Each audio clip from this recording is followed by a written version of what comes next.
Sahanau Bhunaktu Sahaviryam Karavamahe Tejasvinavadhitamastu Ma Vidvishavahe. Om Shanti Shanti Shanti. So chapter 7, which is the yoga of knowledge and wisdom. Knowledge is called Jnanam and wisdom is called Vijnanam. We will discuss the difference between these two very important words to know what it means to say what is intellectual knowledge and what is actualized knowledge. So the first 3 verses that we will now go into will specifically introduce the benefit of this chapter. Okay? We're not going to go into the teaching in the first 3 verses, only a overview, because it's going to help you to prepare what is chapter 7 about. So Krishna in verse 1, which we will now read together.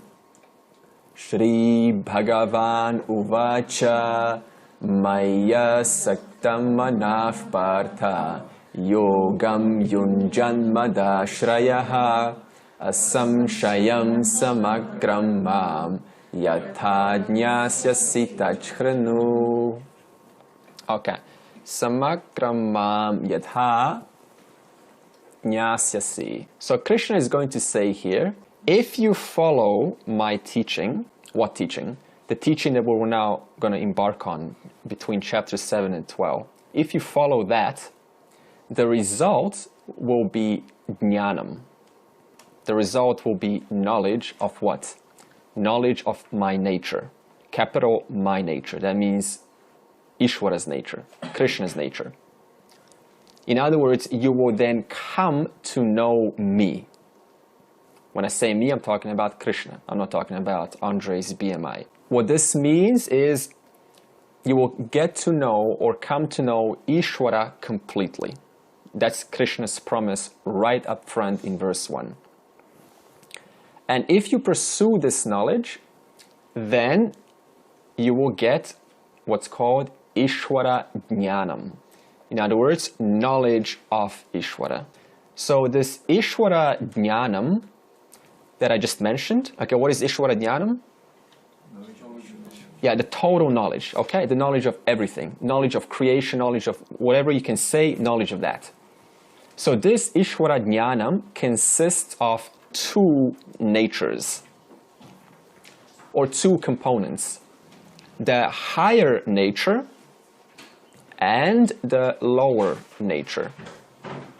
And Krishna will teach us both in chapter 7. Now the lower nature is called Apara Prakriti. A-P-A-R long A, Prakriti. P-R-A-K-R with a dot underneath T-I. Now just put the word Apara aside, I'm going to take the word Prakriti. Prakriti has 2 definitions. The first definition is, Prakriti means that which is in its natural, untamed, uncontaminated, undisturbed condition. Its original, untouched condition. So it is in its original place. It's untempered. And the second definition of this word Prakriti is that which is primal. And what is primal? None other than, okay, what does primal mean? The source. What the source, when you go behind everything that we see in this world, when we get to the first source, if there is a first, it's called Prakriti. This primal Prakriti is Triguna. What is the Triguna? Maya. Okay? How will you know which Prakriti I'm talking about, definition 1 or 2? I will tell you, so there's going to be no confusion. But I need to tell you these 2 definitions first. What does guna mean? I said 3 gunas. Literally translated, it means a string or a thread. What does a guna mean, a string or a thread? Because if you, for example, have a thread, and then you got little beads around it, what holds those beads together? the little string or the little thread. And what are the beads? They're individual components of creation. Whatever you can think of, it's one of those beads. A body is one of those beads. An atom is another bead. Whatever you imagine, that's a bead. And what holds those beads together? The guna. Okay. So we're still on apara prakriti. Okay. Apara prakriti is whatever is physical or material in nature. In other words, matter. In other words, 5 elements. In Sanskrit, that's called Pancha Mahabhuta, the 5 great elements. This is also including anything that is sentient or insentient, like a rock that's insentient, and whatever is sentient is what has a subtle body, like an animal or a plant or a human being. Okay, this is all underneath the category of apara prakriti. This also means that our great avatars like Rama, Krishna, Jesus, any other names we want to say? Go ahead, it doesn't matter. Ganesha, Buddha. We don't say Buddha a lot, do we, right? So all of these names are also apara prakriti. What do I mean by that? The actual person, the being, Buddha, Jesus, the body is apara prakriti. Why? Because it's just matter. And why is it apara prakriti? Because the person is born. They weren't there before. Now they're born. They began. The person began in time. And they will also end in time. So why did I say this? Because to attribute the higher nature, which I will get to these avatars, which I just mentioned, is a mistake. Because these avatars are only a symbol of the higher, but not the actual higher. Okay? We haven't mentioned what the higher is. I'm getting onto the higher. So also when majority of devotees pray or worship Ishvara, in whatever form they worship, we're not interested in what form that is. Majority are worshipping Ishvara in a form of apara prakriti. In other words, it's lower nature. What does lower nature mean? What do we learn so far? Material, physical, 5 elements, 3 gunas, anything that is expressed. So even Sri Ganesha, which obviously is not matter as we know it in matter, the fact that it becomes a figment of an imagination that exists on in that level. So that still constitutes matter in the context. Yeah. If you really want to understand this one word, it's very easy. Anything that is expressed. Ganesha is what?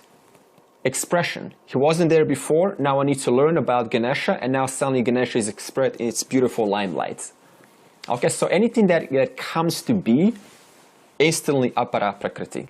So Krishna was born of the mother Devaki in a dungeon. Very nice story. And it's a person born apara prakriti. Also in chapter 9, this will continue. So we're not going to miss out on anything if you don't get chapter 7. And Krishna will say, my lower nature is that which binds you. Oh, what could that be? 5 elements, the world, entanglements, samsara. None other than, if you want one single word for that, Maya. In other words, Ishvara is saying, my lower nature is Maya. When I say the word lower, don't go into the Western mode into thinking that is something worse than the higher. There is no better or worse. So once again, Maya. And how is Maya known? There's 2 answers to this. Number 1, you cannot really know because Maya is the cause. And the one that's trying to know Maya is an effect. But the other answer to this is, how do you know Maya? I just said it. Anything that is expressed. That's how you know Maya. The other name for apara prakriti is saguna swarupam. What does saguna mean? Sa means with. So with gunas.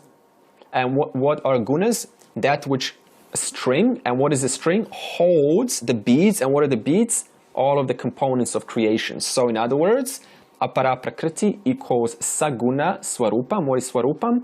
Nature. So the nature of apara prakriti is that with attributes, that with the gunas, with qualities. Okay, the higher nature is para prakriti, without the A.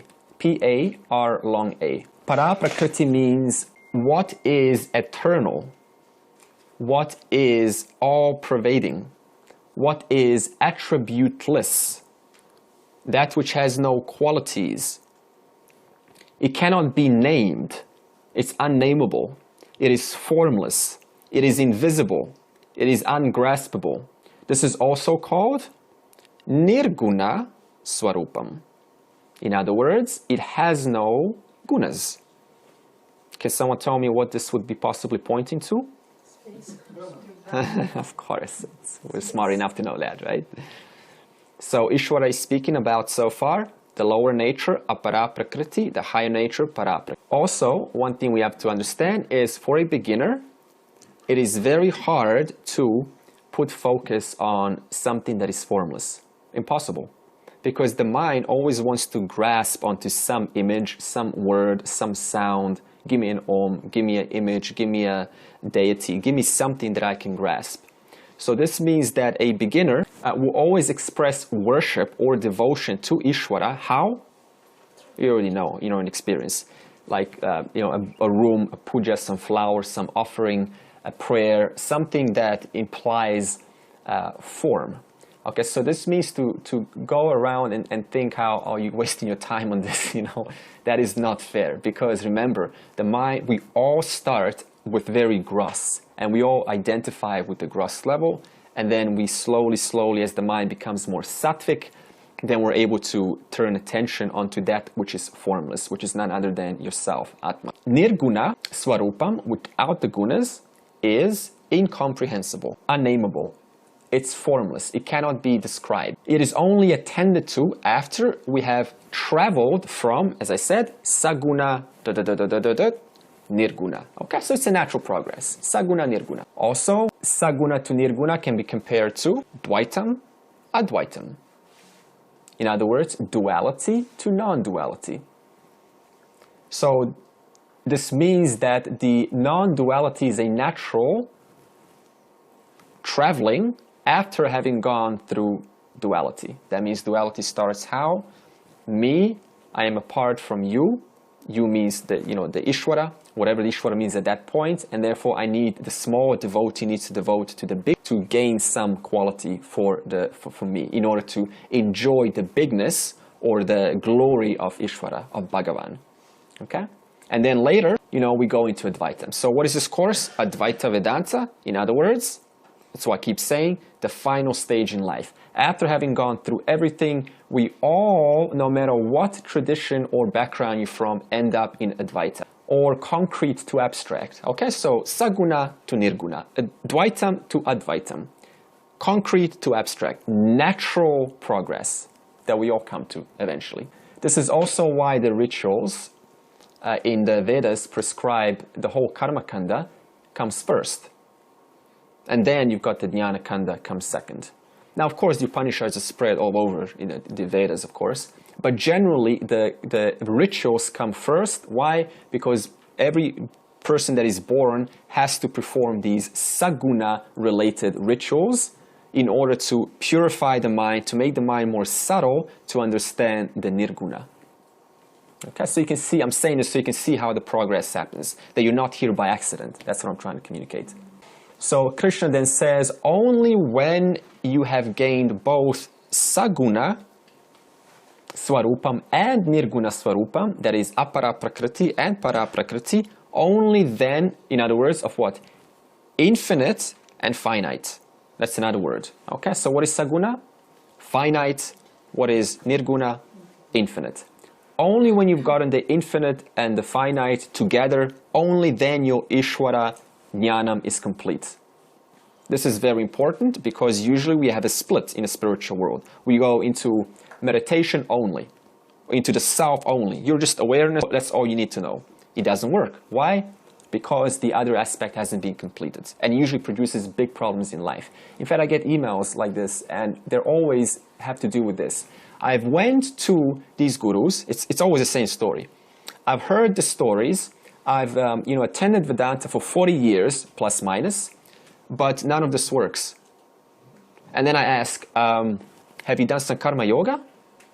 Yeah, it sounds kind of hard. So you can see what's going on here. In other words, they haven't attended to Saguna Swarupam. Now, Krishna is going to advertise and he's going to say, Asamshayam Jnasyasi. In other words, how will I teach you this?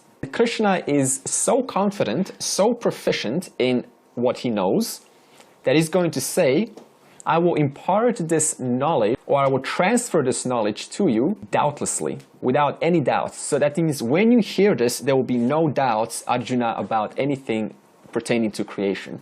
It will be completely covered thoroughly. Now the condition is going to come up. So what did I just say?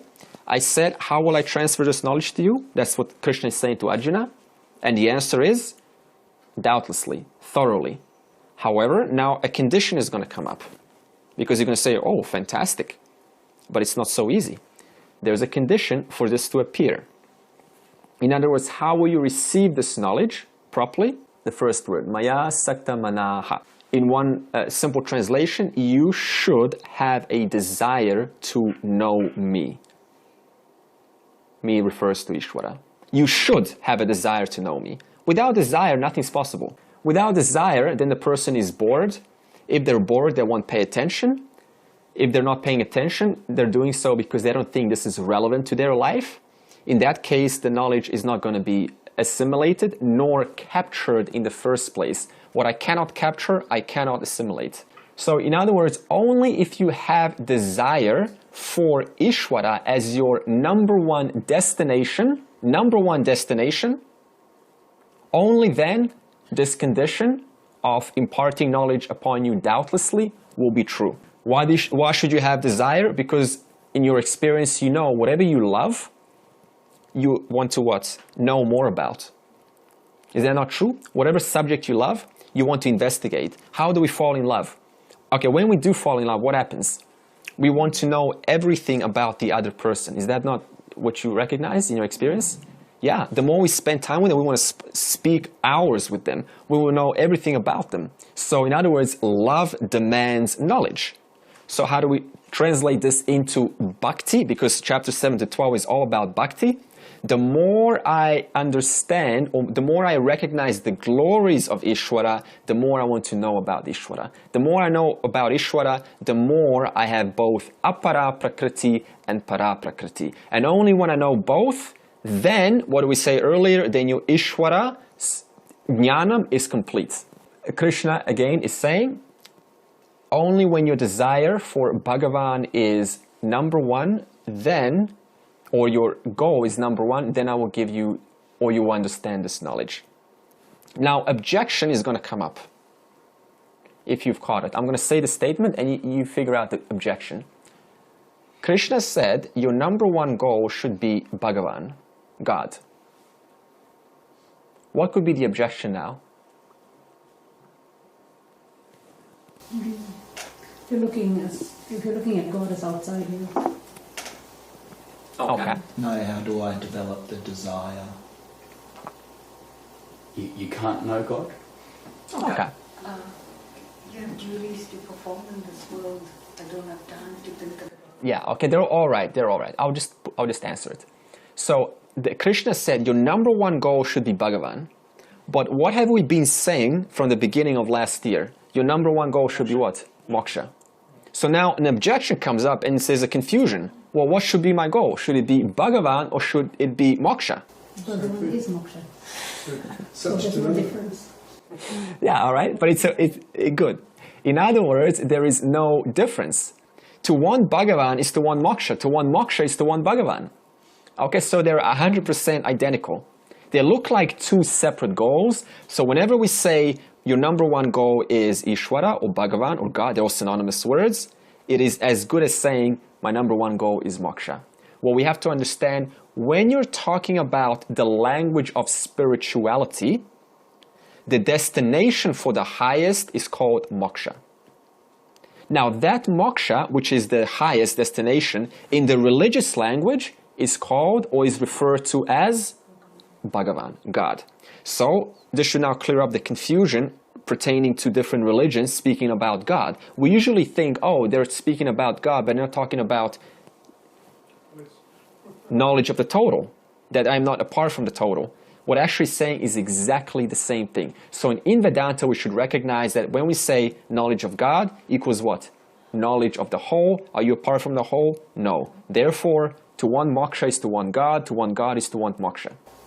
Just a quick question. Yeah. So, if Brahman is God, would moksha be, like, for me to understand it, similar to the word nirvana, like the realization? Yeah, it's the same language. It's just a different terminology from a different. For example, Buddha uses nirvana, but also in chapter 5, I think there's a word nirvanam.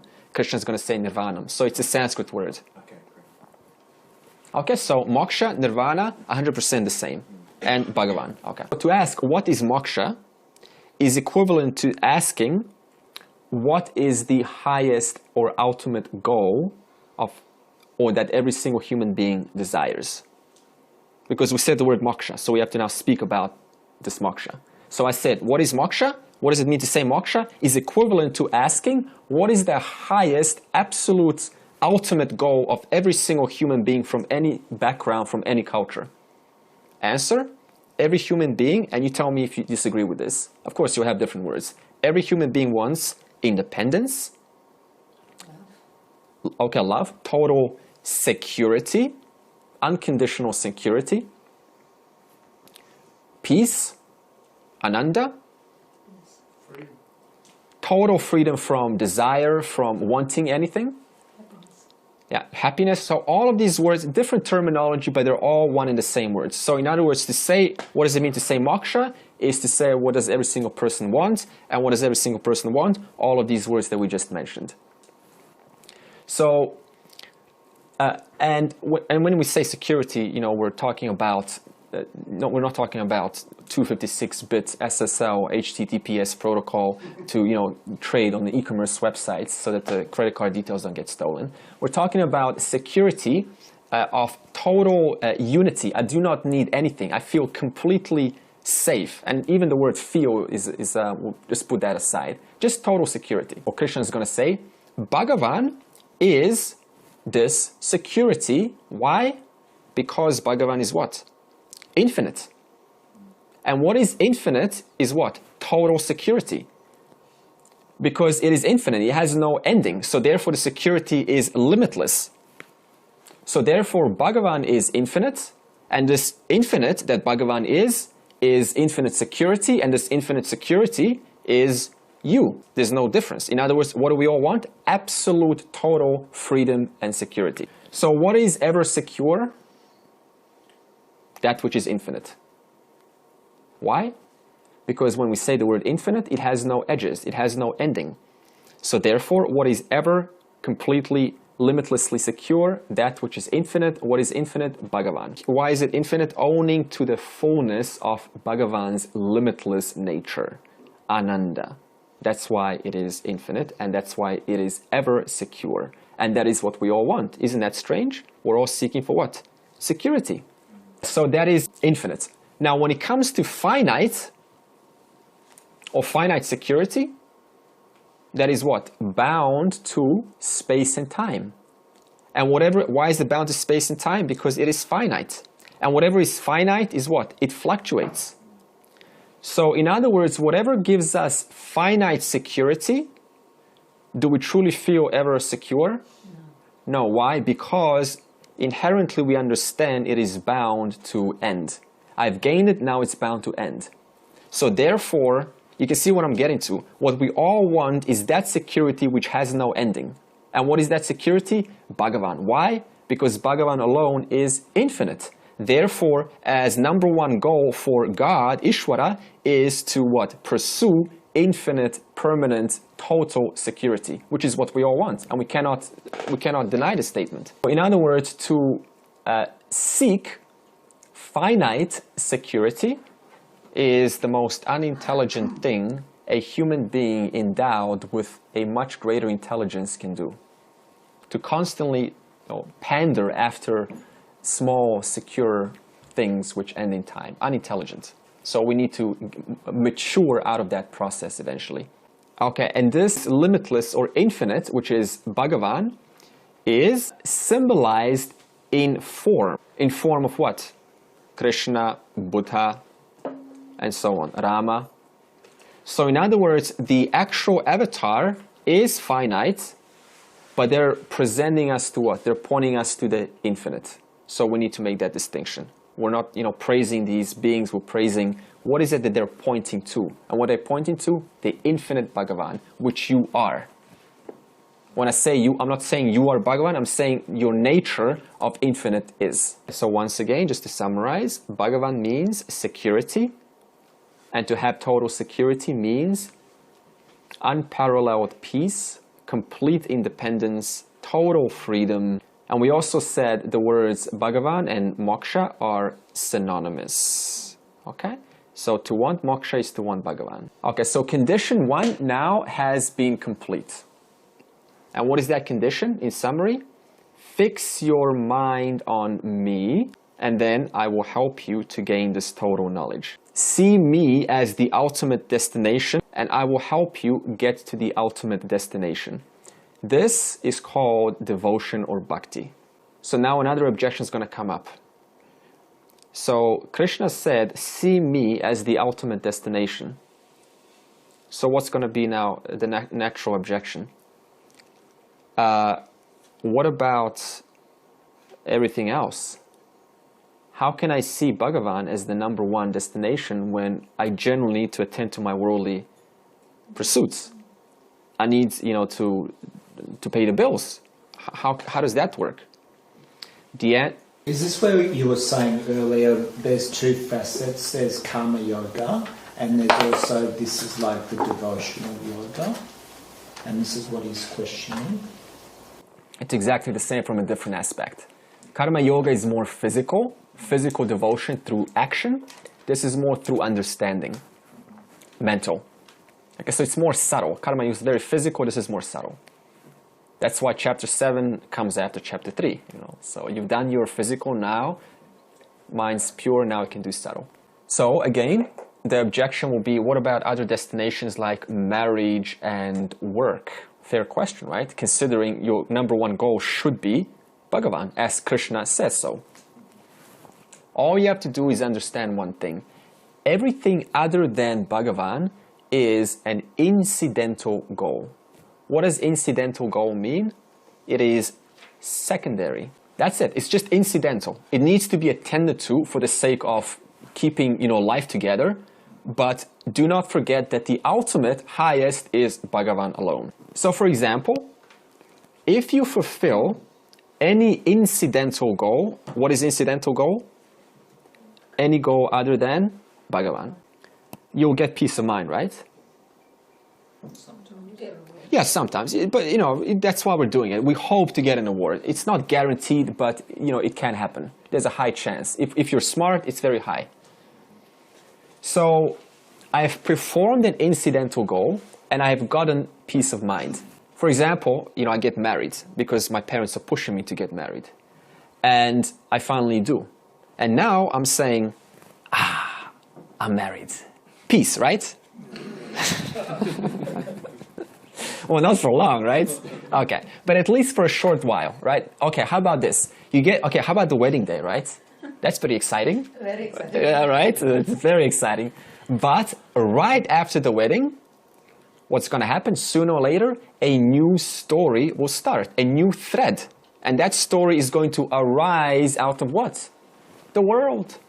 Unexpected, uncalled for, uninvited. It's going to come whether I like it or not. It's whether I don't instigate it, it's going to be instigated by whom? The other.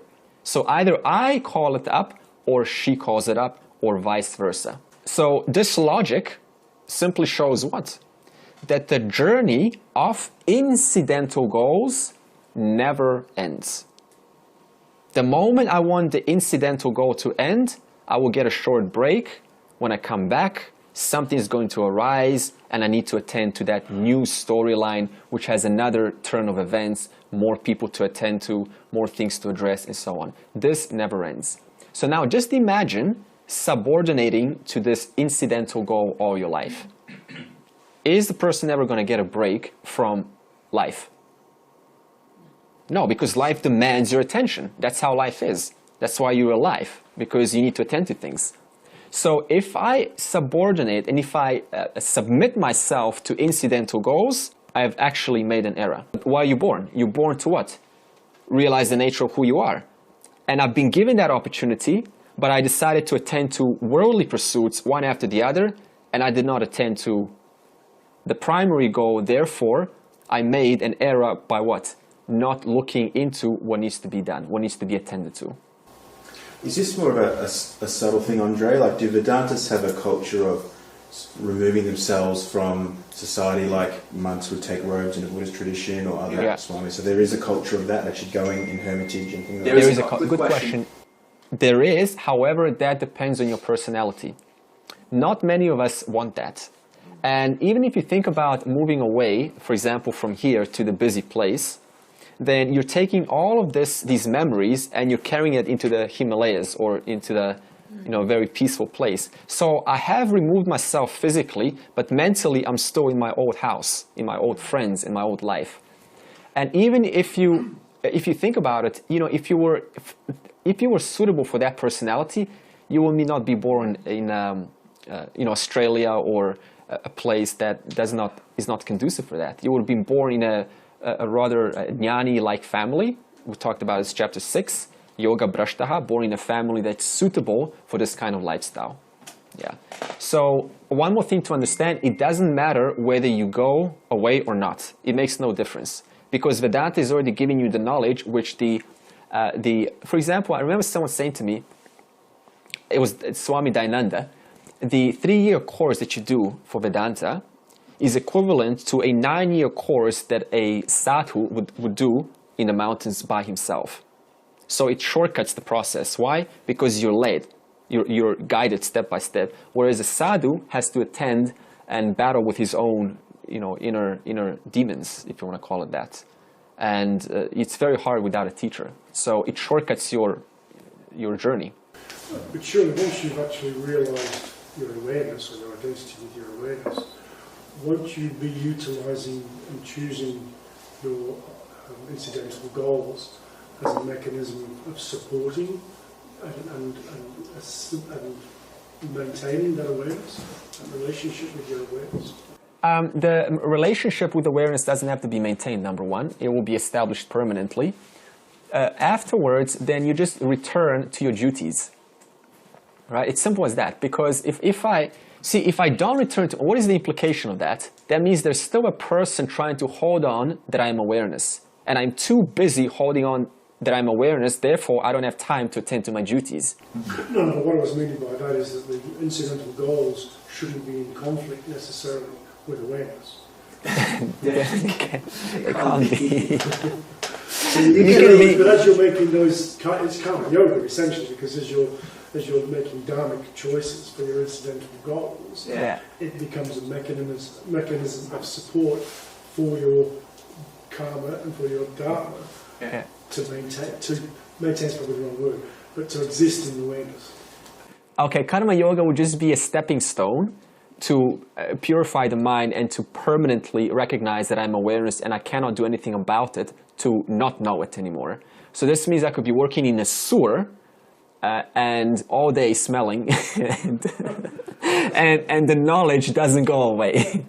So in other words, once it's done, it's done. There's no forgetting. Self-knowledge is the only knowledge which you cannot forget or need to maintain. Every other knowledge, like relative knowledge, has to be maintained. Stop singing, stop drawing, stop programming, stop doing what you know for 1 year and then get back into it and tell me if you're still as precise and acute as you were at your peak. No way. Why? Because the brain cells have died, the memory has gotten away, right, and I've forgotten. The only knowledge which you cannot forget is self-knowledge. That's why it's called the glory, the best knowledge, the king of knowledge, which will be it will come up. We'll talk about the glory of self-knowledge, the best knowledge there is. Uttamam, the best. Another example, you have children, and then you think, when my children are done, then I'll have time for this. But then what happens? You get grandchildren. So in other words, the incidental goals never go away. We can already conclude that based on our observation alone. But can you be having children or whatever, having a husband, cooking or doing whatever work you're doing, even in your field of work, you're doing it if you put your mind in the form of like Krishna or what, you know, one of the deities in Asia, Krishna, and you're doing the work like you're serving them, Yeah. then you're actually not going to be what do you call it? Yeah, you're not gonna, hated or anything in your mind. that's right. You're gonna constantly. It's like cooking for, you know. absolutely. That's You cook the best you can. I mean, not obviously, yeah. you know, the best meal in the world, but you cook the best you can. Yeah, the intention is there. Meal, yeah. And this reminds me, why do we say Hari Om to each other? What does Hari Om mean? Hari Om. Okay. Okay, when we say, and this, I'm going to tie this to what you just said. When we say Hari, Hari in Sanskrit means form. What kind of form? Any form. If I say Hari Vastram, that means the form of the shirt, for example. And Om is the highest, when we say Om, like on the wall, is the highest symbol representing the truth, Bhagavan, the absolute highest of the highest, Brahman itself. So when I say Hari Om, I'm saying what? I see you, the form, in a form of what? Om. And what is Om? The ultimate truth. In other words, my relation to you changes. So when I say Hari Om, I see God in you, and you reply back, Hari Om, I also see God in you. In the same way what Rani is saying, when she cooks the food and she thinks of her husband, or likewise, then it is as good as saying or affirming, Hari Om, Hari Om, Hari Om, Hari Om, right? Towards whom? Towards her husband. So in other words, she's doing this because everything is Om, everything is Bhagavan. Okay? So question, when does this journey truly end? Careful, this is a trick question. When does this journey truly end? Samsara. Self-realization. Yeah, good. Okay, number one, it only ends when one discovers their purnatvam. I said the word purnatvam before, their fullness. Owning to, understanding that the nature of the self is the total, which I'm not apart from. Only when one gains moksha, then this journey is over. Now, the second answer is going to contradict the first. I said the question, when is this journey going to end? Never. Never. Oh, I love your thinking. Okay, why never? There's a reason behind this, and it's a much deeper reason. Energy never dies. Okay. To say this journey is going to end is to give that which doesn't exist reality. Remember the snake and rope example? Owning to my own false notions, I see a snake on top of the rope being the substratum. Now, if I want to kill, that is to end the snake, whose problem is that? My alone. Not yours, because you're not seeing a snake, I'm seeing a snake. In other words, to say this journey is going to end is to give the snake, that is the false reality, mithya reality, and then try to what? End it. But it actually doesn't exist. It's there because of what? My own false notions. Therefore, when is this going to end?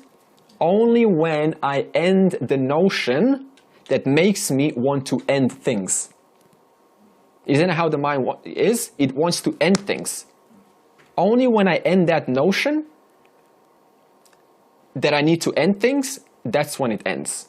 Because there's nothing to end. Everything's already perfect as it is. There is no snake. That's only my problem. That's not your problem. There is only what? There's only the total reality, which I don't control. And the total reality is what? Or beautifully organized by none other than Apara Prakriti and Para Prakriti working together, creating this universe as it is right now. So for me to say I want to end that is equivalent to saying I want to end Ishwara's creation. See the arrogance there? Or the ignorance? Everything's already perfect right now as it is. If I say it's not perfect, whose problem is that? My problem. Why? Because I'm seeing the snake on the rope. And what does a snake engage or enact or induce? A genuine feeling of fear. And how do we walk around in this world? Some of us? Fearful. We want this, I want that, I need to hold on. Therefore, as long as I want to hold on or I'm fearful, I'm seeing or I'm continuing to see that which is not on that which is. That's what Maya means. Maya means translated that which is not. So in other words, I'm seeing Maya, that which is not, on top of that which is equals what? The substratum, the absolute substratum. So that means I have to remove the problem in order to accept that there is nothing to end here. That is my problem. That's not your problem. How does that work with like trying to attain moksha? Like, are you saying the spiritual seeking is something to drop? Is that what you're saying, or? We can answer that in two ways also. Number one, moksha just simply means removing the false notion that there is a snake. Now I said two reasons. The second reason is that there is no snake in the first place. So there's actually nothing that I can do because the snake doesn't exist. But only to my false notion it does exist. So it doesn't exist, but it does exist. In other words, moksha has two answers. Moksha is to remove the false notions, which what? Removes that which doesn't exist in the first place. So when you're in samadhi, you know the end? Remember what Shankara said, Mananam is 100 times better than Shravanam, Nididhyasanam is 100 times better than Mananam, and Nirvikalpa Samadhi is infinitely times more powerful than Nididhyasanam. In other words, Nirvikalpa Samadhi also has two answers. Number one, in the yoga world, Nirvikalpa Samadhi simply means attaining that state where with the merger, there's a total merger. The experiencer experienced, and there's only what? Experiencing of the self as the self. That is what? Attained where? In yoga, during meditation. The other definition for Nirvikalpa Samadhi in Vedanta is you, the self. You are Nirvikalpa Samadhi. Because you're always, right, you're always only experiencing what? Yourself. Yeah, you are Samadhi. If you can own up to your Nirvikalpa Samadhi, that is the end. But I put that because there is nothing to own up to in the first place. Okay, Yogam Yunjan. Practicing yoga. So this statement is going to say, okay, so how do we accomplish this Bhagavan? Yogam Yunjan, which means by practicing relevant sadhana. Here, sadhana equals yoga, because by the context, you see. Now, what kind of yoga / sadhana? Whatever is valid for you. Martin included the word karma. I will now bring that up. Like karma yoga, upasana yoga. Another yoga, please. Huh? Hatha yoga. Shravanam, that's also a yoga. Okay, that's listening. So whatever yoga is valid, that's the yoga I need to practice to what? Attain the number one goal which Krishna is saying, which is what? Attain Bhagavan. Now, how do you know which yoga? You will know. We taught you what yoga is. We taught you what karma yoga is, what upasana yoga is, what shravanam is. Whichever one you feel attracted to, that is your yoga. So this means that if there's 5 yogas and I go, oh, I need to attend to all of them, that's a mistake. You need to look which one do you most resonate with. That's the one you attend. Why do you practice yoga? To turn your mind to what? To Bhagavan. That implies what? Individual effort. Who's turning the mind? I am. No one's turning the mind for me. I'm doing that. So in other words, Bhagavan is indirectly reconfirming the power or the existence of the freedom to will, the freedom to say, I want to. Individual effort. In other words, don't say now Bhagavan is going to take care of everything. Suppose, for example, you're hungry and I don't want to eat. So for example now, what happens is somebody in the form of Bhagavan, okay, Bhagavan in the form of a person, that's a better way to say, comes over and opens up my mouth. And this person also puts food in my mouth. And this person also now starts chewing for me, hum, hum, hum, hum, hum, like that. Okay, and even grinded up the food, so it's very easy. Now, what's the last step that person cannot do? The only thing that person cannot do is swallow. As soon as I swallow, what happens then? Do I have to do anything? Do I have to do anything to the trachea to squeeze the muscles? As soon as I apply one single effort, then Bhagavan continues working for me. In other words, Bhagavan was taking care of me all the time, and I just needed to do one little step, the most important, because swallowing ironically is the most important. And as soon as I do that, Bhagavan continues taking care of everything. Swallowing the food, releasing the enzymes, distributing it to whatever parts need some tissue and restoration and so on. So in other words, Bhagavan is confirming here, I am behind you, I've got your back. However, do not forget that you need to apply your own efforts Not a lot, but you need to apply where? In those crucial moments that make the biggest difference. Oh, that was very well said, beautifully. Okay. That's sort of like sunk in. Okay, so yogam yunja means the importance of individual effort. That's what it's saying. Because it says sadhana equals self-effort. However, along with individual effort, it doesn't stop there. There is another statement, madashrayaha, grace. In other words, along with your individual efforts, take the grace of Bhagavan, which means what? Do not be overconfident. Do not be arrogant. Never challenge God. In other words, what does this mean? Take refuge in Ishvara. Now, how do we take refuge in Ishvara? That's an actual question. What does it mean to take refuge in Ishvara? Example. Suppose a train is going up a mountain. It's a very steep hill, right? It's a heavy train. How is the only way for that train to go up? How is it possible for that train to go up? It needs two engines. One at the front to pull the train, and it needs a backup behind to push the train.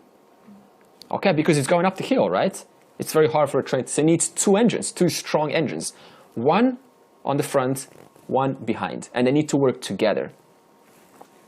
Spirituality is exactly like this. It is kind of like going uphill. What do I mean by this? For example, suppose that it's not easy, right? Spirituality, because the farther we go up the mountain, the less company. Because not everyone wants to go up the mountain. It's very easy to stay at the bottom. We're all got company, we got play, we got friends. The more you go up the mountain, the less people you will find. In other words, the more I go up, the more it seems like I'm getting lonely. Right? The more like, my God, no one's in my journey. No one's coming along with me. I'm losing all my friends. Why? Because to go up the mountain is not easy. Only few have the courage to do so. And those who do have to be strong, because the more I go, the more I see, wow, if I turn back, look at all that company. I could be down there right now, enjoying the world, being with them. But no, I'm here by myself, as though nobody even knows about me. I could get killed and nobody even knows. So it's not easy. Just another example. See, when a family situation comes, there's another issue. Oh, it's not an issue, it's just an occurrence. You know that you're improving because you're doing the best you can. You're going out the mountain. But your family doesn't think so. You're like, I know I'm improving. I believe I'm improving. And then you show up at your wife or your kids or someone that you're close to, but they don't think so. They're still treating you like the same old person that they knew for the rest of their life. This alone can be very discouraging because they mean something to me and their opinion matters. Their opinion hurts. If they say something good, I feel like fantastic. But if they still treat me like a little kid or the same old person, that's very discouraging. So what does this mean? I need backup support. I said it's not easy. So if I try to own this by myself, this spiritual journey, and I say I can do this by myself while I've got family and I'm going up the mountain and I see I've got less friends, it's very hard. This is what madashrayaha means. I need the grace of God to help me go up the mountain fully. I need two engines. If I don't have the two engines, then it seems like I'm moving 1 millimeter at a time. Conclusion, two engines in order to go uphill. The first engine we talked about in chapter 6, Purusha Prayatanam, in other words, individual effort, equivalent to the word in this verse 1, Madashrayaha, and that means what? Then someone needs to be on the front pulling. And the second engine is Ishvara Anugraha. In other words, I need the grace of Ishvara to hold me, to help me in this hard journey. And what is Ishvara doing? Pushing. Now, I know some person is going to say, it could be the other way around, right? Ishvara could be doing the pushing or the pulling, and you could be the pushing. For example, if you do in childbirth, who's doing the pushing? The mother. And who's doing the pulling? the other. So whichever way you look at it, it doesn't really matter. But there's always a two-way process involved, you see? So this means to go through this journey, I need to open my heart to Ishvara's grace in order to help me, to pull me through these hard times as I keep going up. So therefore, madashrayaha, which means to go about your life with two engines running, which is called bhakti or devotion. So what is bhakti or devotion in practice? Never forgetting that I need Ishvara's grace at any one moment to pull through this. Let's summarize this. The summary of 3 conditions required for total Ishvara Jnanam. The first one was keep God as the #1 destination in all your actions. It's always prevalent, available. I'm doing this for none other than God Himself. In other words, this really just means to maintain your goal that what I'm attaining is peace of mind, independence, freedom, fulfillment, security, limitless ananda. Because to say keep God as your #1 goal is to say all of these things, because God is infinite. Number 2 was self-effort, purusha prayatanam. And number 3 was Ishvara's grace, Ishvara anugraha. Yatha jnasasi tachrunu, the last 3 words. This is the topic, Arjuna. Listen thus carefully, because I will reveal my nature of Bhagavan completely, rationally, logically, if you what? Listen properly. Verse 2. Jnanam te ham savijnanam idam vakshyam yasheshataha yajnatva neha bhuyo nyad jnatavyamavashishyate. Okay, the first, we'll just read the first verse. With a mind committed to me, by taking to yoga, to the sadhana, having surrendered to me, please listen in the way which you will know me totally, without any doubt. Okay, that was verse 1. Now we're on to verse 2. A little bit more technical. So in the first verse, Krishna said, I will reveal to you my nature, which has 2 components. The first is the lower nature, apara prakriti. The second is the higher nature, para prakriti.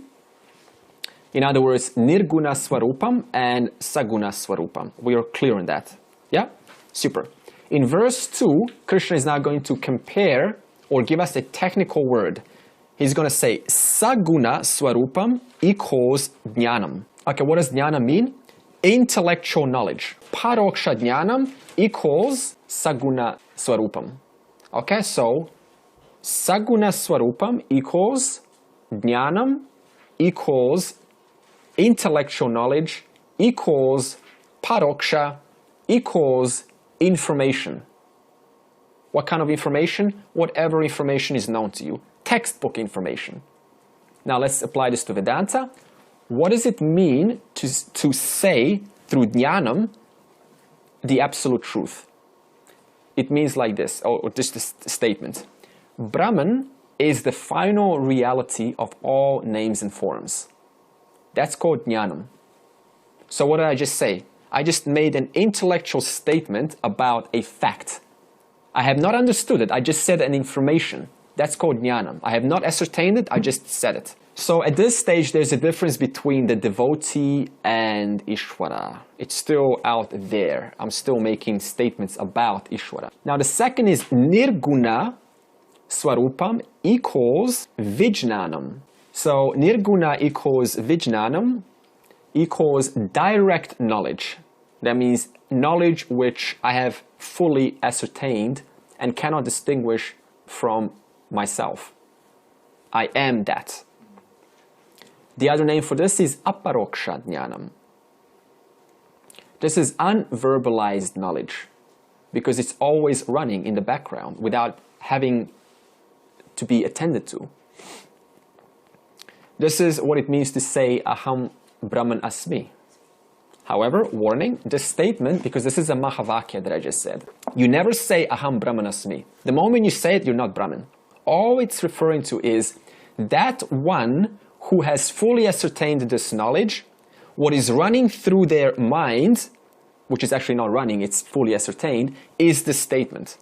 So it's used to describe the condition of a jnani. The jnani does not say, I am Brahman. So this statement, the fourth Mahavakya in the final, is only referring to that one who is fully realized, and it's not referring to that one who is realized saying, Aham Brahmanasmi. Okay, clear? So at this stage, the knowledge and the self are inseparable, nirguna, which is vijnanam. Also at this stage, when the devotee finally realizes that he or she is not apart from Ishvara, there is an utter surprise. It's a genuine surprise, like, wow, all this time I thought I was separate from what I was seeking, but now I've honestly understood that I'm not separate. So it can be a genuine surprise. You know, that quote, moment, you know, this is amazing. I cannot be, I'm never apart from anything. So it can be that genuine sort of short kind of surprise. Just don't take it seriously, because what happens is most then fall into that feeling and then wish to expand that feeling permanently. And when it dies, what do I say about feeling? Whatever starts dies. So do not fall for the feeling. Simply recognize that the knowledge has been ascertained, stick with that, ignore the feeling, throw it into the dustbin, because it's going to go away. So we're on stage of what? Nirguna Swarupam, which is called Vijnana, which is direct assimilated knowledge. So I want to give an example of this stage. When you have a wave and an ocean, then at a level of name and form, you call one what? A wave, and the other the ocean.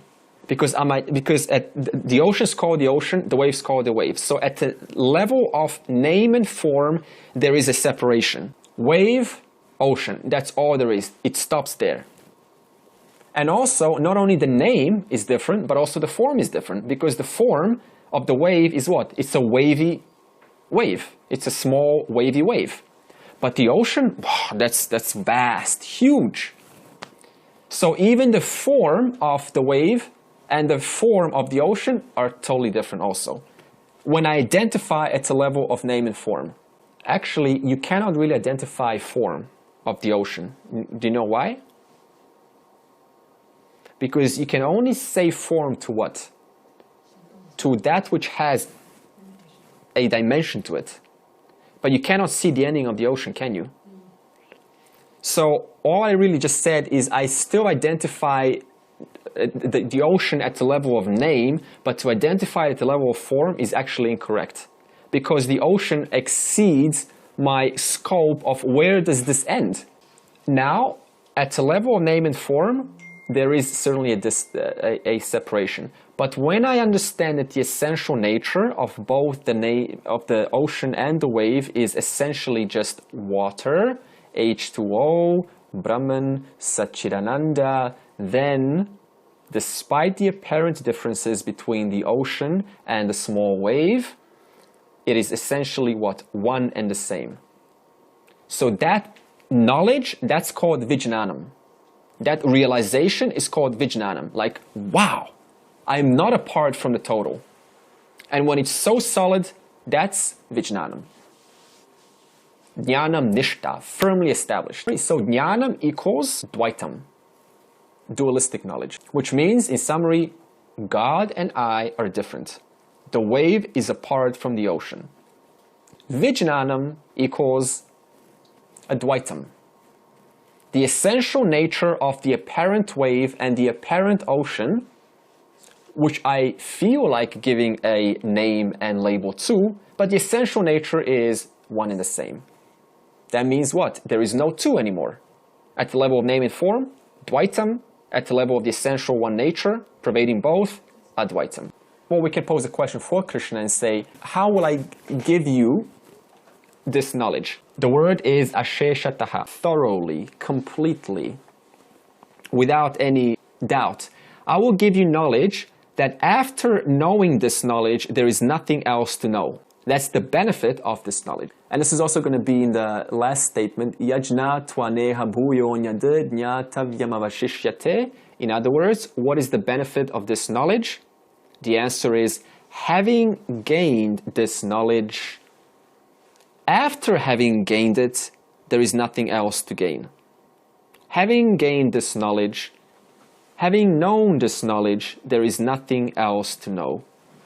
In other words, all intellectual questions go away. All fundamental questions about existence, about who I am not, what's the purpose, any question posed is completely erased. It all goes away. There's no more need for questions. Total satisfaction. Samsara ends. There's 3 levels of samsara.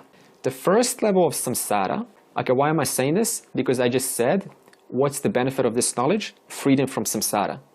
So then I pose the question, there are 3 levels to samsara. Why did I pose that question? Because to say I'm free from samsara is to say I'm free from these 3 levels. So what are the 3 levels? The first one is the grossest level of samsara. This person is identified with their physical body. They're always talking about age, health, their wellness. Always asking, hey, how's your health? Are you well? And always thinking about death, anything physical. This is basically the majority of your entire health and wellness industry. Very big, $1 trillion industry. All about making you feel really healthy. So this is the samsara at the grossest level. Why did I just say grossest level?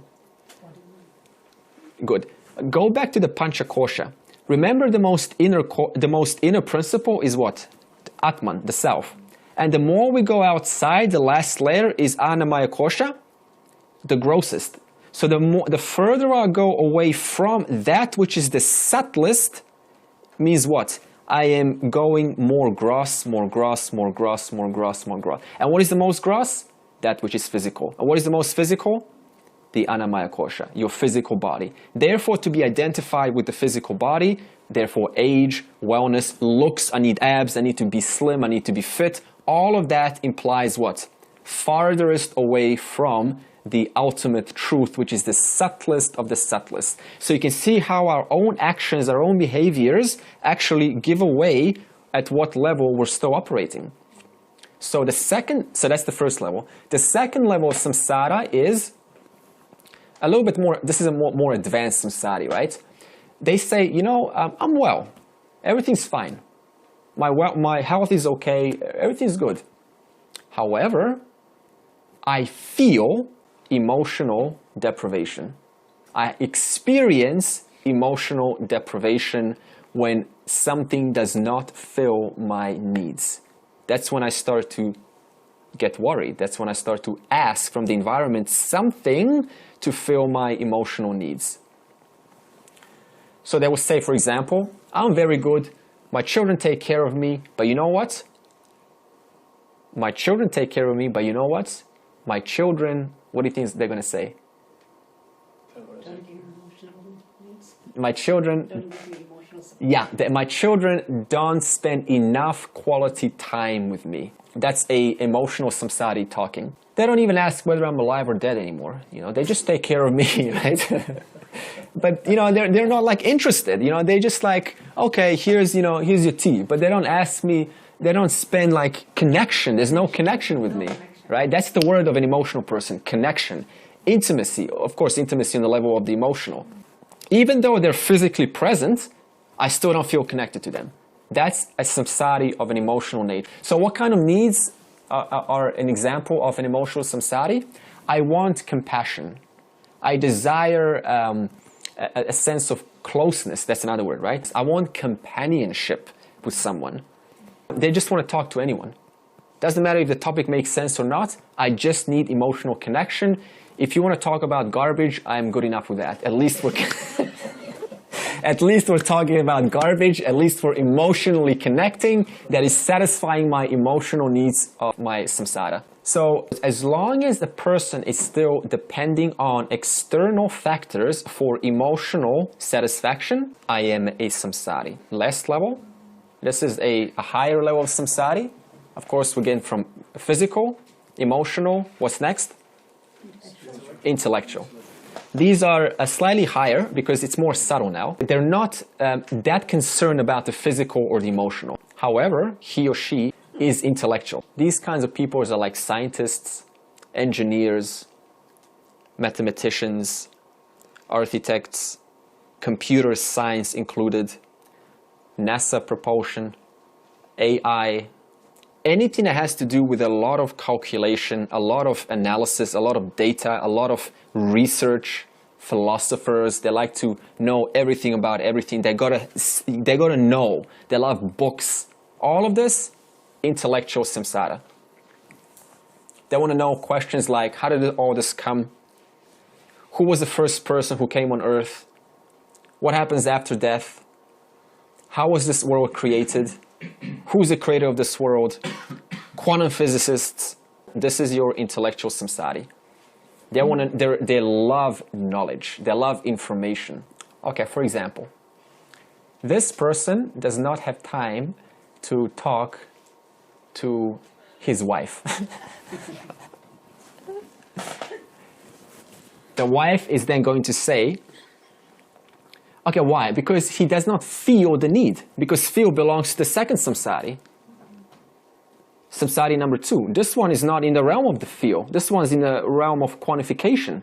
I need to quantify things. I need to give it, some intellectual statistics. So I don't want to talk to my wife, not because I don't love her, but just because I don't feel like it. So, for example, the emotional samsari wifey says,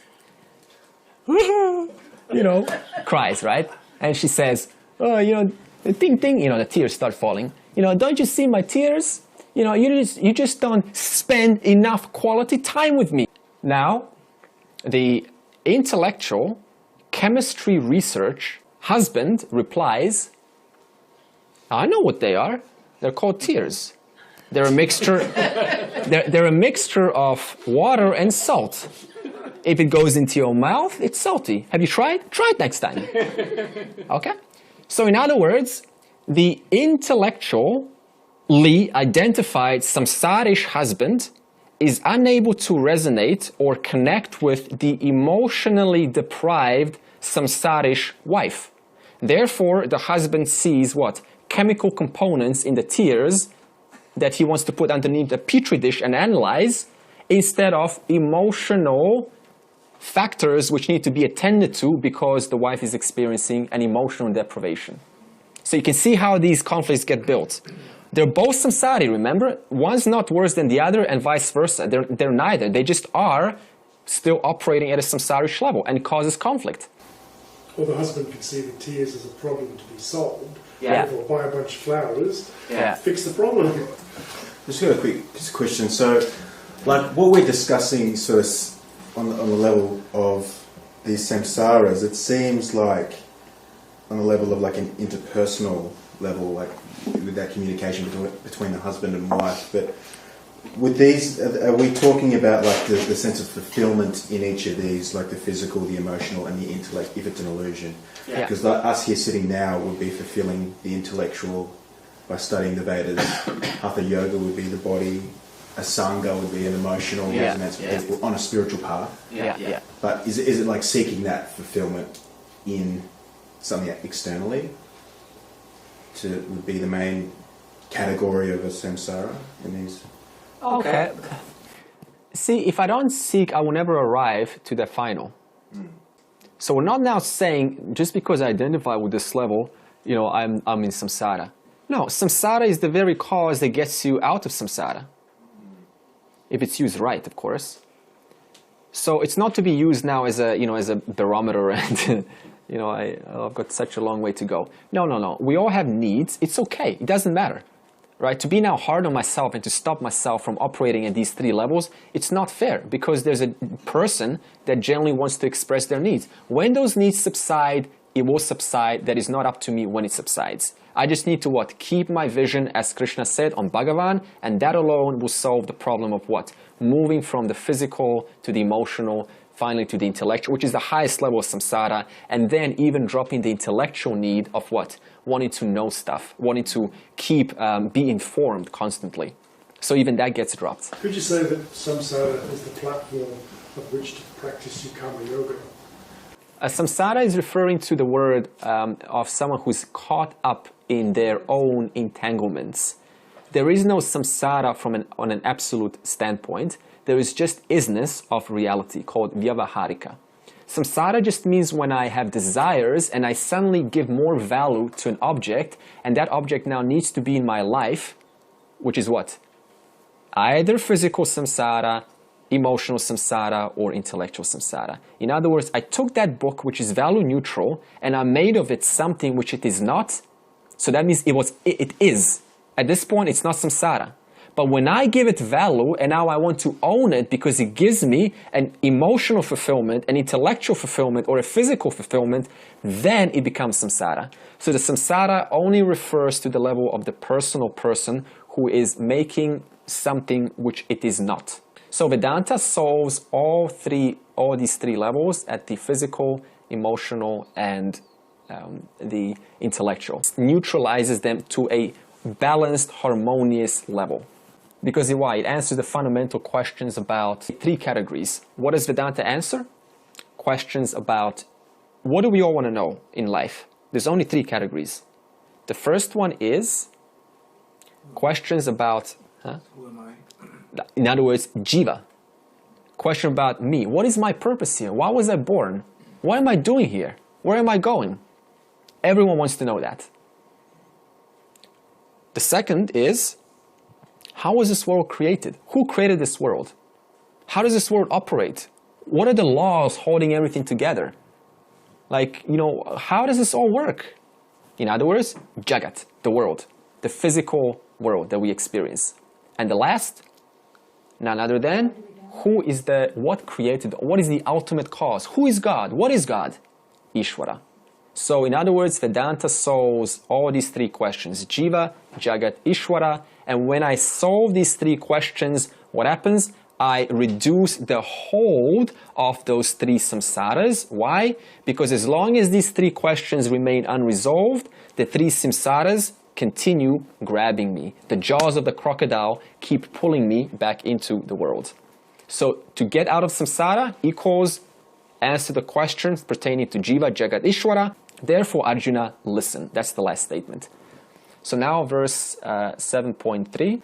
Manushyanam sahasreshu kashchid yatati siddhaye yatatam api siddhanam kashchin mam veti tattvataha. Okay, we'll just read verse 2. I will teach you without any omission this knowledge, along with immediate knowledge, that is vijnanam, knowing which there remains nothing else to be known.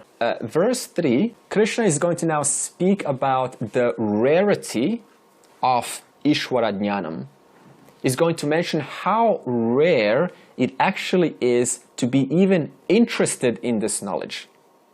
So it's going to give you a context how rare moksha actually is. First of all, let's ask, why is Ishvara Jnanam? What is Ishvara Jnanam? Knowledge of the total. Okay? Why is it rare? Why do few people gain Ishvara Jnanam? Very simple answer. Go back to the four Purusharthas. First one, Dharma, Artha, Kama, Moksha. Most people are only interested in the first three. I want security, wealth, Artha. I want fulfillment. I want desire. I want to have my desires satisfied, Kama. And I want virtue. This is where it stops for most people. And also, even if you tell moksha to someone, you know what happens? It gets misinterpreted according to their idea in reference to what?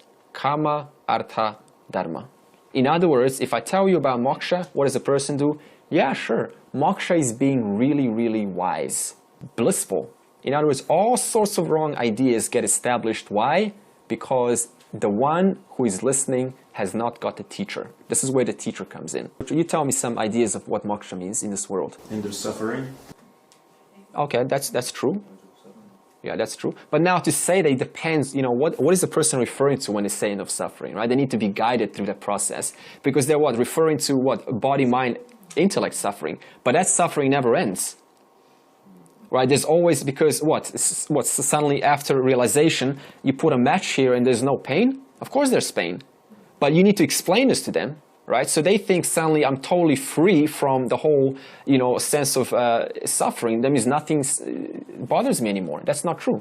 It bothers the body, but it doesn't bother the self. Is that always reveling in God?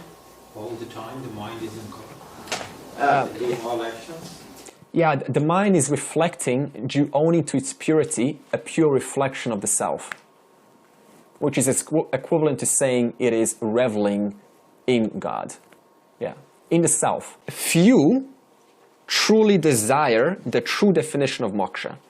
Not a personal definition, but I'm talking about a real definition of moksha. But even fewer know that what's required for moksha is what? Ishvara Jnanam.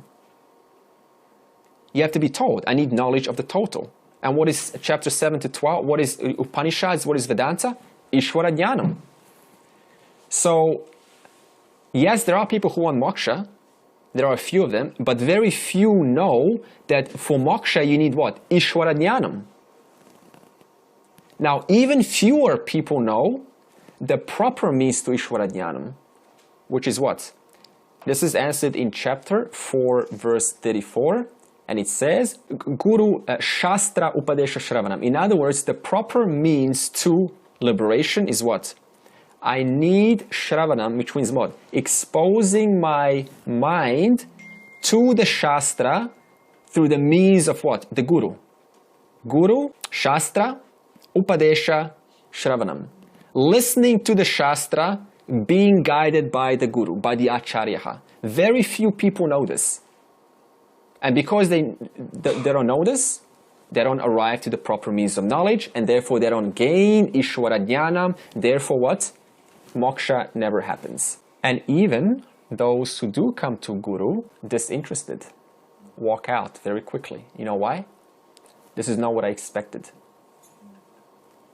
I thought this is going to be a lot more novel, a lot more interesting. I thought I was going to experience something. I don't like the environment or whatever. Walk out. Threw away the whole life.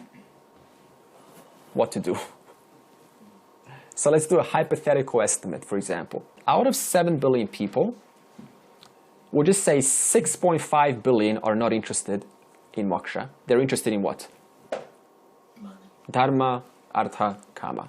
So now we have 500 million people left. Out of these 500 million people, being very generous, 70% don't know that what is required is what? Ishvara Jnanam. Out of the 30% who do know that Ishvara Jnanam is required, do not know that the proper means to Ishvara Jnanam is Guru, Shastra, Upadesha, Shravanam. So this means the leftovers who are left, owing to their punya, they do take interest in the Shastra, but what's the problem? Unqualified, at least 90% out of those are unqualified to understand what is being said through the Shastra. In other words, a lack of vairagyam and viveka, lack of dispassion and lack of discrimination. And what's left is hardly anyone's left at the end of the day, only to these factors. Within India, does the Vedanta take up a large percentage of the spiritual traditions that No, they follow? 0.5%. 0.5%, I would say. Wow. Yeah, on average. I've even heard this question from James, who's been in there for 40 years, and he knows the marketplace very well. Yeah, very small. India is also 99% dualistic. Yeah, all saguna swarupam, rituals, you know. It's very good, yeah. It's because it's all, remember what I said earlier on? It all helps. We travel from saguna to what? Nirguna. So it all helps. We're not saying saguna is lower or, no. There's a natural journey there. Manushyanam sahasreshu. Amongst the millions who strive or who want this, only rare go in the right direction. What's the right direction? Guru, Shastra, Upadesha, Shravanam. That means being guided by the Acharya of what the Shastras are saying. And those few who are left, what do they strive for? Siddhaye. What does Siddhaye mean? Absolute freedom, independence, unparalleled, unsurpassed happiness. I'm not talking about worldly happiness. I'm talking about happiness owing to the freedom of that I'm not this limited entity. So those few are seeking what? freedom from incompleteness, freedom from insecurity. In other words, those few are seeking security, total infinite security. What is infinite security? Bhagavan. Those few are seeking Bhagavan. Because according to the Shastra, inner or insecurity is a false notion. There is no such thing as an insecure person or insecurity. Insecurity only comes and is owned to what? My false notion that I am not complete. If I don't think I'm complete, that means what? How do you translate that? I'm incomplete. I'm partial. Is partial infinite? No. Partial is finite. So whatever is partial is going to experience what? Insecurity. And why is it going to experience insecurity? Because the only proper security is that which has no ending, has no limitation. But because I have not ascertained that knowledge, due to what? Not having full Ishvara Jnanam, I do not experience full security. Therefore, what do these few strive for? Absolute security, total freedom from incompleteness and lack of. Freedom from that, freedom from limitation. And this concludes verse 3. So next week we begin the teaching. Okay, this was just sales pitch mode. This is just like, what's coming and what we're going to go through and what to expect. Okay, so next week we go straight into verse 4 and we talk about elements, we talk about higher and the lower nature of God, and what's the hierarchy, if you were to put in hierarchy. There's no actual hierarchy to creation, but if you were to put one, what would it look like? And I'll show you a chart and all that. Sarve bhavantu sukhinaha, sarve santu niramaya, sarve bhadrani pashyantu, ma kaschid dukkha bhag bhavet. Om Shanti Shanti Shanti. Anything on your mind? Yeah. Just when you were talking about there's two types of knowledge, or Vijnana and Gnanam, but there's still types of knowledge that are understood by the mind. There's still. Do you say that Vijnana is not intellectual? Correct. Okay, simple. Jnanam.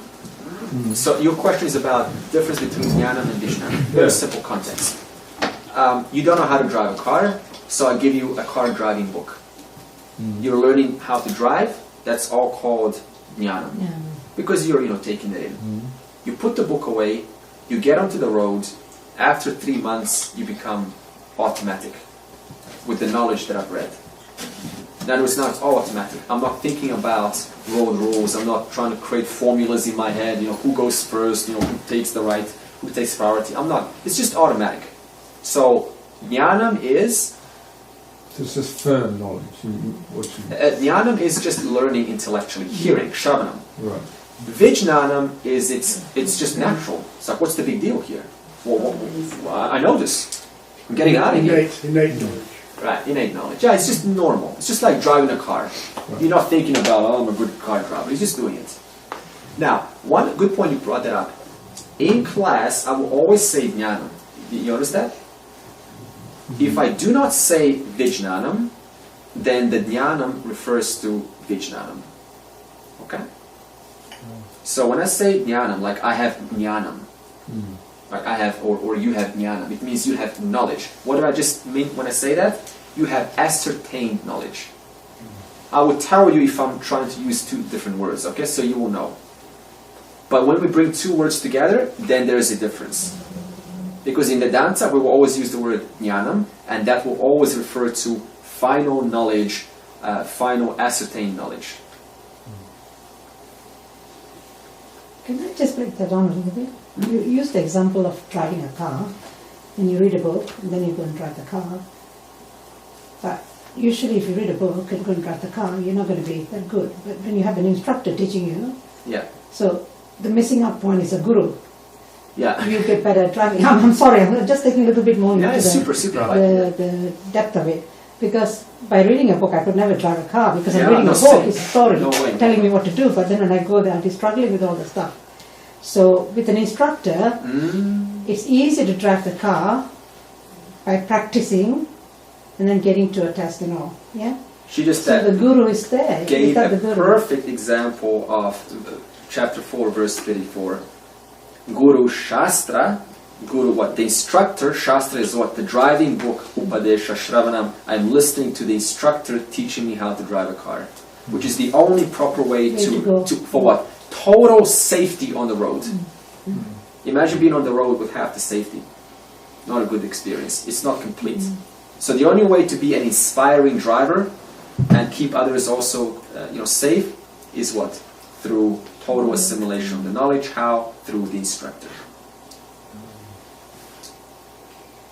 Just got a quick question on, a quick one, but on free will. Yeah. I've heard it explained, different teachers. Of course. And I heard it explained again on a satsang that I watched the other day about free will, in the sense that all decisions or thoughts are arising from awareness. Yeah. So there's no sense of doership Yeah. around that. I'm still a bit confused with that. Yeah, there's two aspects to this. You need to know about the Satya and Mithya reality. Remember the chart? Awareness. Okay, Yeah, awareness. yes, Satya I've read and Mithya is everything in awareness. Yeah. In other words, Mithya just simply means three gunas in operation. So from this personal standpoint, from a person, free will, absolute. But who you are, from the standpoint of the real you, Atman, forget about free will. Just another thought known to me. So you need to so it's just a concept, free will, right? Okay, what? It's just a four-letter word, whatever it is. So this means we have to know from what reality are we talking. From the person, the BMI level, exercise your free will gladly. Let's not philosophize about it. But from who you actually are, there's no free will. Because you're the awareness. You're aware of whatever action is going on. The free will leads you into Dharma Yoga, which exercises your Karma Yoga, which is part of that whole process. Yes, exactly. And that's the only way you move up. You make anything out of your life. It's just by saying, I'm going to do it.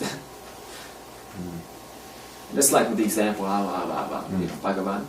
Can do everything, but I have to swallow just one little step, and then everything else gets taken care of. Okay. Can I just ask about this prayer that you have here? Isn't this prayer that we just said, or this invocation that you just said, is it very samsaric? Which one? The last one or the first one? The last one. Yeah. Because we are asking for good things. We are asking to be free from illness. Yeah. But it's a very samsaric. Yeah, so very easy. So for example, suppose that I was extremely sick. Could I come to class and transform my life? What do we all want? To be happy. Suppose I hurt my leg and I break my leg. Can I actually go to a class, or will I go to a hospital? Will I learn how to be happy in a hospital? Maybe. In other words, I need to be free. I need to be strong in order to make it in the first place. So this is a prayer to create optimal conditions for you to... Excellent. Optimum conditions, yeah. So it's just down to earth. Let's not, something. I know you can just discard everything in samsara, but sometimes you just need to bring it back down to earth and know, I need some help, man. Human being, weak, can't make it. I need some help. And from that level, we can be humble and just accept things like this, which apparently seem samsarish. I had a question. On Sunday, you talked about the three gunas. The sattvic guna and the rajas and tamas. I didn't quite see, because I've always understood the three gunas in the respect of in relation to one's own personality or the qualities that people have. So to see tamas as a gross that exists in the world. So that sort of created a bit of confusion. Yeah, super simple. So we have Vyashti and Samashti. Samashti is the macrocosmic, Vyashti is the microcosmic. What you're referring to is you're speaking from the Vyashti level, the microcosmic. From the Vyashti level, sattva equals clarity, inspiration, creativity, just purity, like free, like just feel happy. Rajas is that agitating, active, passionate energy of very desirous energy. I want to do something. Let's make something out of this. That's Rajas. And tamas is just energy which you need to sleep, lethargy, stability. It's not only bad, right? You need sometimes stability. You need to stick at one place. For that, I need tamas. That's Vyashti level. Now we go into Samashti level. From the Samashti means what? Microcosmic. So from the Samashti level, Sattva is referred to as all knowledge. Total, all the entire template of all creation. Rajas is that energy which breaks down, which is able to move, which is able to make something happen. Desire, the macrocosmic desire. And tamas on the samashti level is material. Okay? So, and remember, Maya means what? Made up of what? 3 gunas. Okay, so Maya equals 3 gunas, and these 3 gunas permeate through our entire creation. On the macrocosmic, they're used to what? Provide knowledge for everything. They're used to turn the tamas, the material, into something out of the knowledge. And on the microcosmic level, we experience these combinations of these 3 energies, which makes us a different person, a different personality, a different action. Okay, so in summary, 3 gunas equals everywhere. So now which one comes first, is it? Huh? Which one comes first? Which one came first? No, first is, okay, we'll just say for the sake of a mind explanation, sattva. Okay, why? Because the why is more important. In order to have material, I need what? Concept of the material. In order to have desire, what is desire? Even to move, I need a concept of what it means to move. To have desire, I need a concept of what it means to have a desire. So that means I first need knowledge of what all this means for the rest to come. That's the logic. Yes, actually, the gunas is similar to the 5 elements, isn't it? The fire, the heat, rajas, and then the earth. Tamas, no? No, gunas first. Okay, order. Brahman, Maya, gunas, 5 elements. World.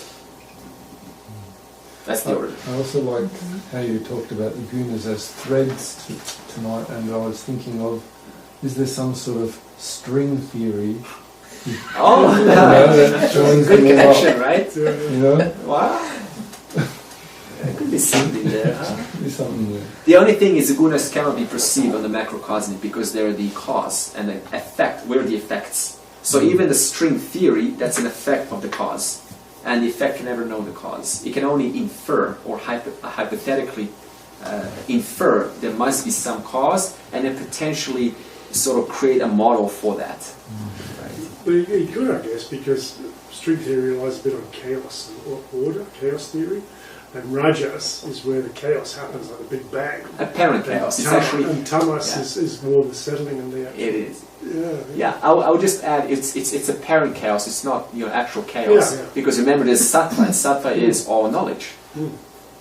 If there was chaos in this universe, you'd be afraid to wake up because you don't know if the gravity is going to still hold or not. But before the Big Bang, there was sattva.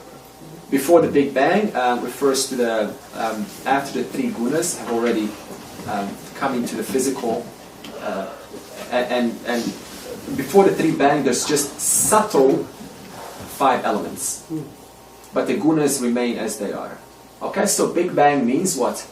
The subtle 5 elements have turned into gross 5 elements. As described on Sunday, there's a word for this. When you convert the subtle to the physical, this is called tan matras, and there's a formula how this happens. It's in Tattva Bodha. You mean the E equals MC squared is in Tattva Bodha? There's a good. We can compare that to a lot of things in the Vedanta. I'm looking forward to that one. The reason why I asked about the elements is because like Ayurvedic, they tell you your body itself, like what's too much and what's too little. the air, the fire, Oh, yeah. So and then they calculate what kind of diet you should be on, or what kind of health benefit you'll be to get all this. So this is why I saw the 5 elements is in each one of us, but in different degree of it. So that's true, yeah, because 5 elements create different shapes, different even thoughts of 5 elements. Everything's 5 elements. So that is, 5 elements affects the kind of personality we are. Absolutely. So the combinations. Okay, careful here now. You said personality. Okay, I need to distinguish this. Personality is determined by the combinations and permutations of the 3 gunas, not of the 5 elements. The 5 elements create the form. That form, the way it moves, the way it expresses, that depends on the 3 gunas. Even the dosha and the 3 doshas are different. Ayurvedic dosha. Doshas. No, the body types. No, I'm not talking about the body types. I'm talking about, actually they tell you that you've got too much heat in your body. Yeah. Even Chinese medicine. Yeah, that's tells you you've got too much heat, or too much, or too cold. Yeah. So this is what they say to you, like in treatments form. So. Yeah, 5 elements creates a form. So so to say, because that's an energy they're talking about. And so therefore that is the 3 gunas.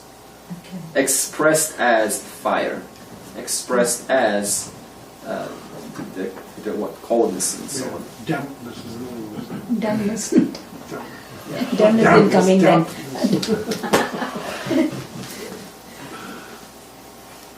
Remember, everything is 5 elements then. Even the emotion is 5 elements, because 5 elements is the final byproduct in the physical universe. And what is the 5 elements? None other than just pure atoms, subatomic particles. So whichever way you look at it, it's the same. But what determines the constituents, that's the 3 gunas. What determines the quality of those 5 elements, or the lack of the quality, that's the 3 gunas.